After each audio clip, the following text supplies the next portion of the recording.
Well, away from school, let's talk about money. We're talking about how well the city is faring. I'm going to take you through statistics that I have here from the Ghana Statistical Agency. Now, look at the city's depreciation against the dollar over the years. Let's begin with 2010. In 2010, the city was 1 cedi 43 pesos to $1. That's 1 cedi 43 pesos to $1. In 2011, we have 1 cedi 51 pesos. Now, I'll take you through all of that, everything that I have here. But the city is on a steep decline against the major international trading currency. Against the dollar, the euro, the pound sterling, the local currency has significantly dropped value, selling at almost 5 cedi 70 pesos to the dollar from a value of 1 cedi 43 pesos to $1 less than 10 years ago. Now, you can check out the depreciation levels over the period, which I was just taking you through. Now, I got to 2011, at which point it was 1 cedi 51 pesos. Let's move on from 1 cedi 55 pesos, 51 pesos in 2011 to 2012, where the cedi was 1 cedi 81 pesos. It still looks like a very, nice arrangements we have there in 2012. But 2013, we rose all the way from 1 cedi 81 pesos to 1 cedi 92 pesos. And by 2014, we're running at 2 cedis 93 pesos, which is still somewhere around 3 pesos. As we're well aware of, and as I've just told you, right now, we're looking at a city that's hitting almost 6 cedis. On the ground, businesses have been hit hard by the depreciation and fear the situation would get worse as the festive season approaches. Here are some of them speaking to JoyNews.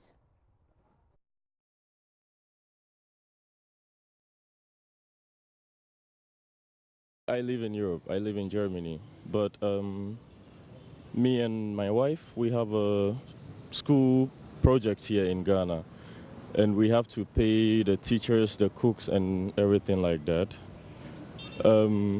It's, I don't know how to say it, but it's a little bit depressing when today, for example, January, I have to pay salaries, and I know I have to send 300, 400, 500 euros. And then the next month, you check and you have to send more because the city has decreased or something. And I don't know, but it's really something that can be a little bit frustrating. When you have a business or something, then you cannot have a stable mind as to, if you know, for example, if you are shipping stuff or something, and you know you are making a calculation, 10,000 or 15,000, and then when you are ready, you know it changes from time to time. It can even change from today to tomorrow. Maybe you have made your budget, and then the next thing you know, tomorrow the budget has changed. You have to add more money to it. So it's not so good. You see, any time that there's a depreciation in the city, automatically it will affect everything. Simple, because the price of item will go up, and by so doing it will affect the people, because getting the money will be too small, and your expenses will also go up. So automatically it will affect not only the people, it will affect everything, because in this country it is the city that we use to buy everything, and once one commodity goes up, by all means it will affect the other things. It's affecting business of late, especially when it's fluctuating all the time. You see that sometimes you would have to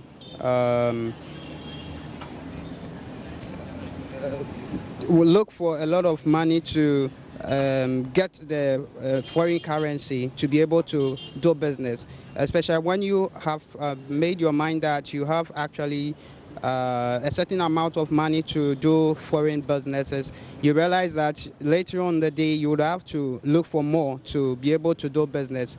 It's affecting us so much, especially when it's fluctuating all the time. It's affecting us so much. We are expecting that it will go higher, especially we have always seen that during Christmas it always go higher.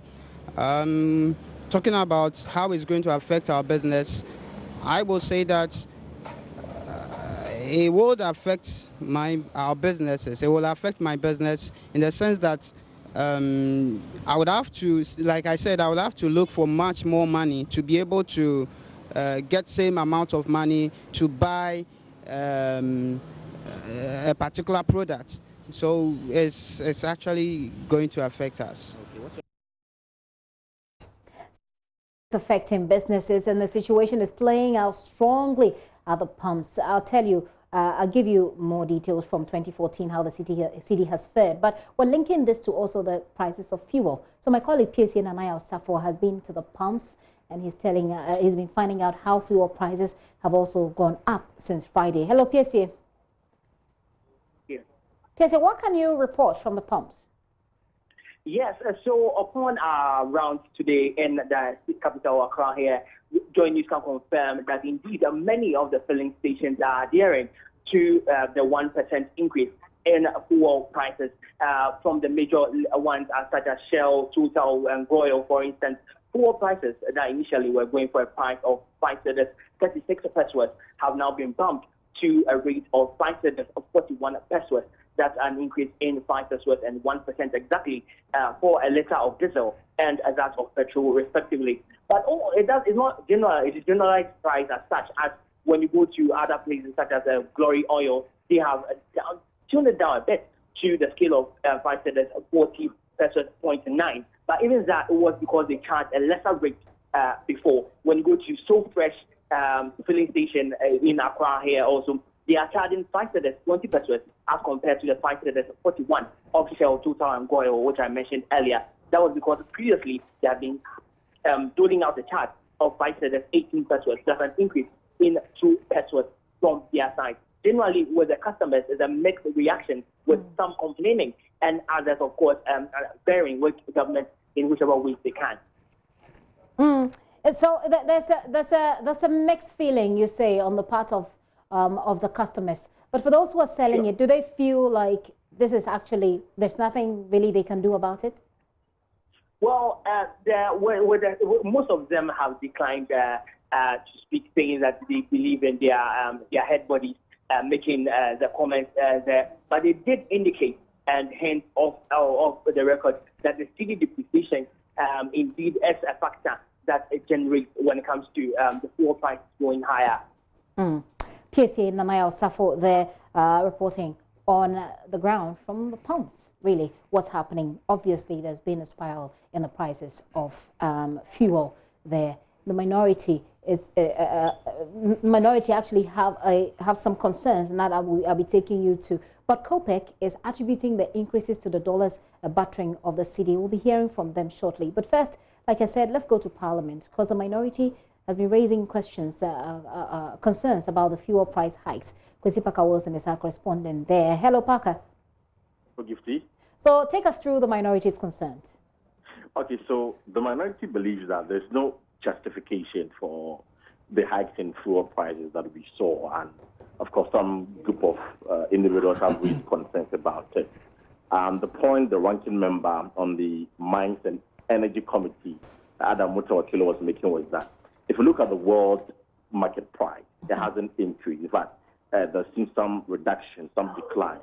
So it should have triggered even a reduction in the fuel price. But for him, it is largely because of the mismanagement by the current leadership, that is the NPP administration led by the president, that is why we are where we are today, because the city is fast depreciating and that things are going up, and that is why we are experiencing the hikes in fuel prices. So he blamed especially the vice president for making the point about arresting the Ghanaian city and ensuring that there is stabilization as far as the city or the city to the dollar is concerned. And so for him, where we are is largely because of the city depreciation, and that if you have anyone to blame, you need to blame the vice president.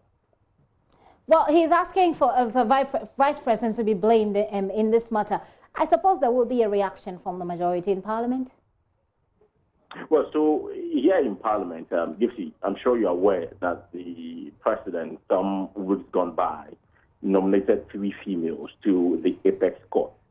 The appointment committee is currently vetting the second nominee, that is Justice Lovelace Johnson.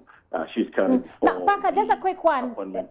A quick one, Parker. I think you lost me there. I was asking whether there has been a reaction from the minority on to the allegations, or if you like, the description by the minority that what we're going through with the city is as a result of mismanagement. Not yet, not yet. So we haven't been able to get a reaction from the majority. If they do, definitely will update our views on that.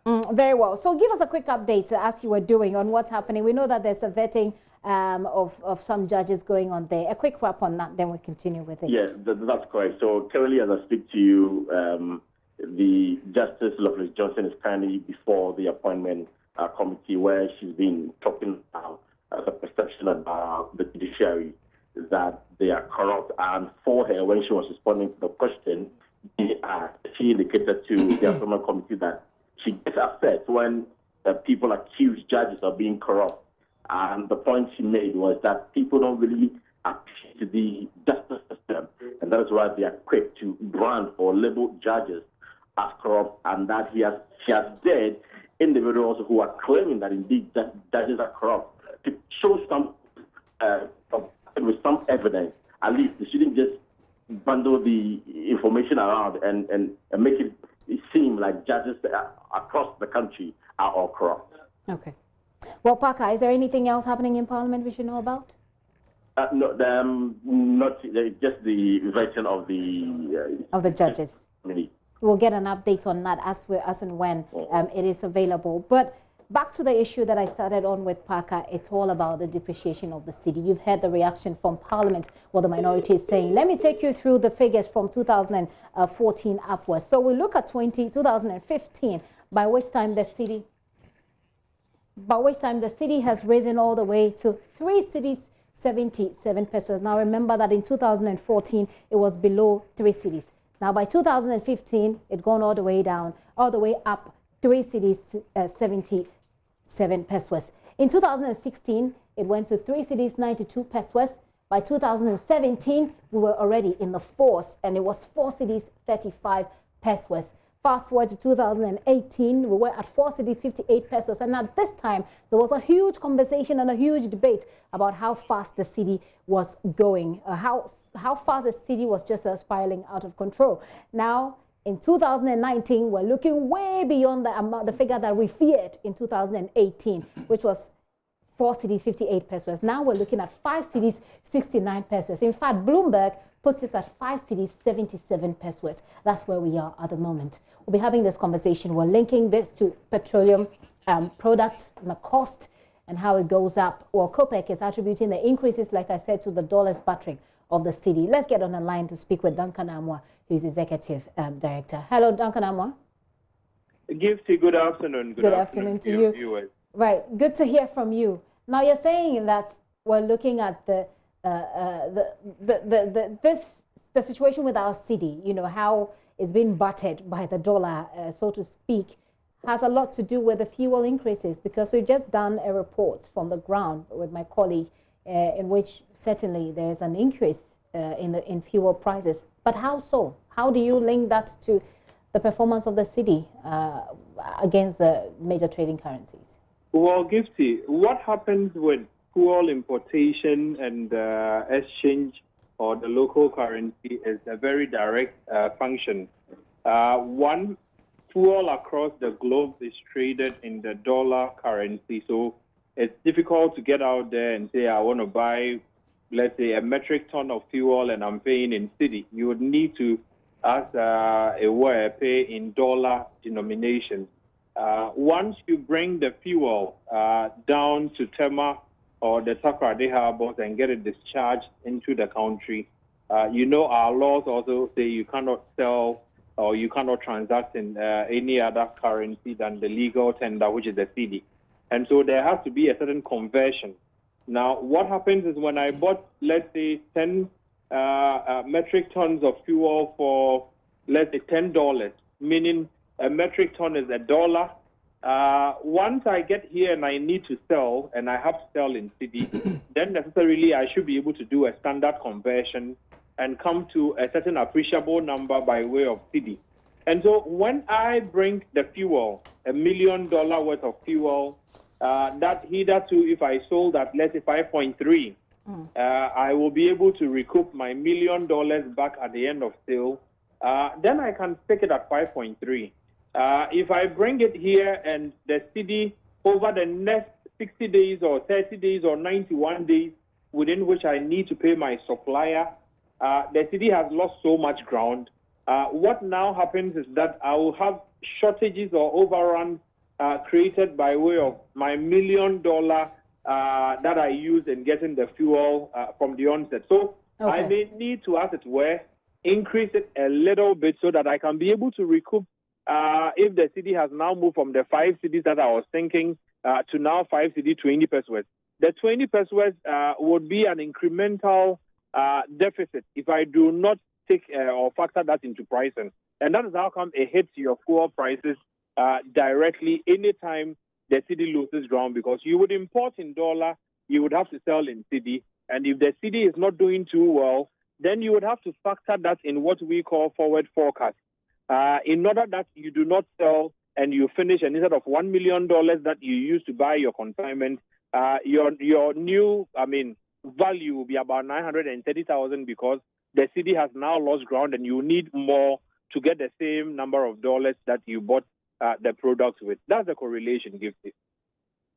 Point that has been well made, but quickly and make this brief for me, Mr. Amoah. In Parliament, the argument, especially by the minority, has been that the prices on the fuel prices on the world market has not really increased. So why do we still have to have a struggle with that? Gifty, indeed, yes. The world market has been relatively stable. If you look at what is trading at around $633 a metric now, it hasn't gone up over the past 2-3 weeks. And so that should not have ordinarily brought any increment. Unfortunately, the Cedi's performance has been quite abysmal.